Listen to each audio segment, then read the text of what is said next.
while you're on YouTube and while you're listening to the podcast, you can check out ACC Baseball, etc. Daron Vaught is the host of the ACC Baseball podcast. It is official casual ACC baseball fan season in between all these Carolina Hurricanes takes. Daron, what's going on, man?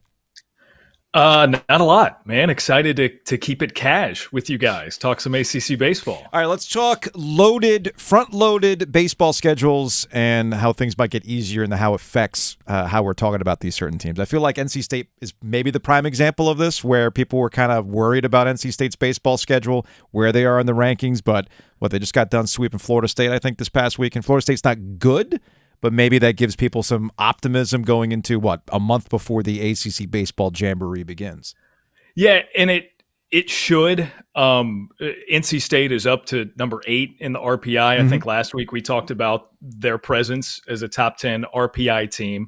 The fact of the matter is, in this league, in the ACC, win games, and the RPI is going to take care of itself for the most part, because you're going to have some teams built in that are very, very competitive and ranked very, very highly, right? We're up to 6 ACC teams ranked in the top 25 again. Most of them, their RPI is even higher than their D1 baseball top 25 ranking. So yeah, NC State, and I don't know if it would have been concerning for most Pac fans that know what they have in that pitching staff.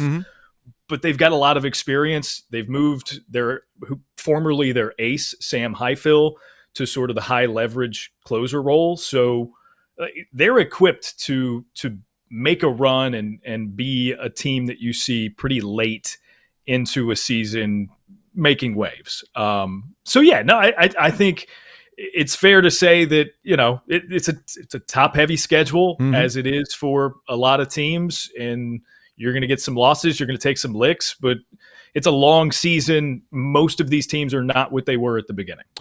Daron Vaught joining us for some ACC baseball talk. That's Joe Ovius. I'm Joe Giglio. All right. Explain to me what happened at Florida State while we're there, because Mike Martin, I think he coached for 40 years. No lie. I'm almost certain he won more college baseball games than anyone in the history of the sport. And his son took over for him, Mike Martin Jr. You probably refer to him as Meat. Most people do. I look up at these box scores, and I'm like, whoa, okay, well, Florida State's struggling. What happened? Link Jarrett is their coach? What? They ran out the legend's son already? Daron, this is always a setup for me to say to you, I thought NC State fans were supposed to be the crazy ones. And Florida State ran off a legend's son after what, 2 years? 2? Did he get 2? Yeah. It was not. Was there any legal issues before I'm sitting here defending the Martin family and legacy? It was by my knowledge, which I'd like to think is pretty extensive. Yeah. A performance, a fully baseball performance move. And I think the main thing was just timing. Yeah. Because Link Jarrett is widely regarded. Right. Was at Notre Dame. His son played at State. Yeah. Yeah. So he was at Notre Dame. I think you didn't have to ask too many insiders with regard to Link's closest circle to find out that he probably would rather take a job farther south. There aren't many sports where a move from Notre Dame to Florida State is considered a step up. Baseball is one of them, maybe the only one. And it just happened in this way that he became available. He was going to be a commodity on the coaching market anyway. So Florida State, recognizing that, decided, okay, we're going to get in on this before somebody like an LSU or an Arizona picks up Link Jarrett and keeps us from getting him ever. Daron Vaught, ACC Baseball, etc. is the podcast. We're doing this on a weekly basis as we get ready for the ACC Baseball Jamboree in May. It's ACC casual baseball season in Durham at the DBAP. I'm sure we'll be out there. I feel like we spend a lot of time talking about the ACC, but we need to carve out ECU Corner here because they're kind of like honorary, local baseball. They're not in the ACC, but we talk about them in the same breath. and I had seen them. They're very proud about this past week. They've been tweeting about like every day where they're the only ranked team to have the perfect week. They had some dudes ball out this week. And I see, look, my guy Enoch over at Nice Price, he's an ECU guy. He cares about baseball way more than anything else.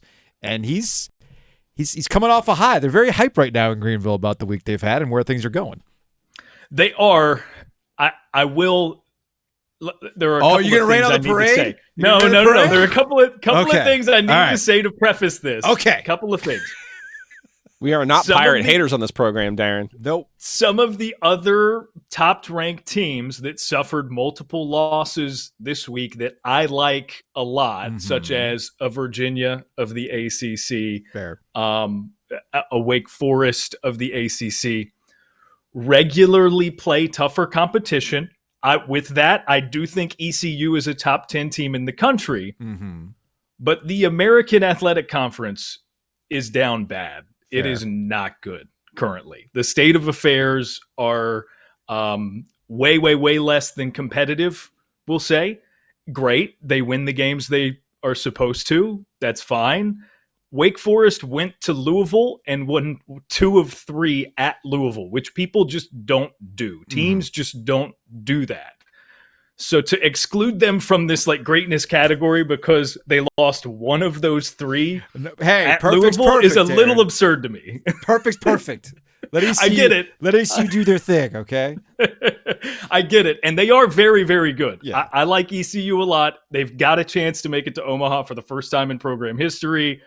We don't need to go promise that I'm far, not trying to rain on their parade, but it's the American. Fair enough. Daron Vaught joining us here on the OG. I think North Carolina Miami also played this past weekend, a Coastal Division bout with a lot of eyeballs on that one. I know Chris, who does the Daggum Bot Scores Twitter account, and he has a newsletter that was highlighting the run differentials because it really is kind of a home and away situation this season when it comes to these run differentials. And how did that play out this weekend between these two teams?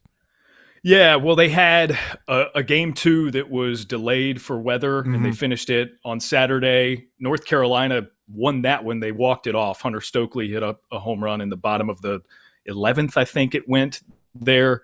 But Miami ultimately got 2 of the 3 games against North Carolina. Miami's been in this mode where it seems like they either sweep or get swept. So it was weird to see them have a competitive weekend. 2 of 3, obviously, over North Carolina puts the Hurricanes back into ranked positioning.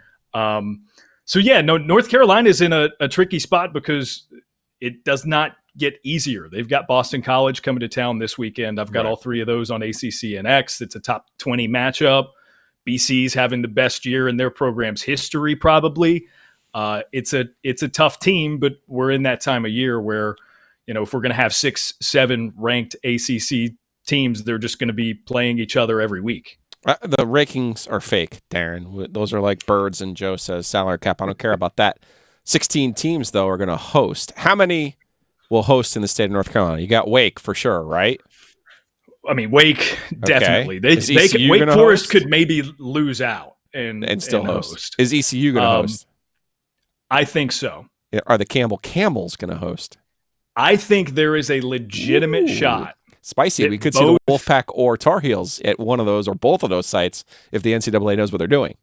And some of the more recent projections included Duke in that regional as well. And Duke, the Blue Devils are doing that thing again where they play baseball their best menage baseball action in the second half. I like that. That's a tournament team. Yeah, I was going to ask you about that because I know you had talked to Chris Pollard, Duke's baseball coach, on the ACC Baseball, etc. podcast, and as you said, they're doing that quote unquote thing again. Which don't bring that up to state fans; they don't want to hear that. All right, oh, Duke. It's the last thing they want. Guy does a really good job. No, Pollard does a good job.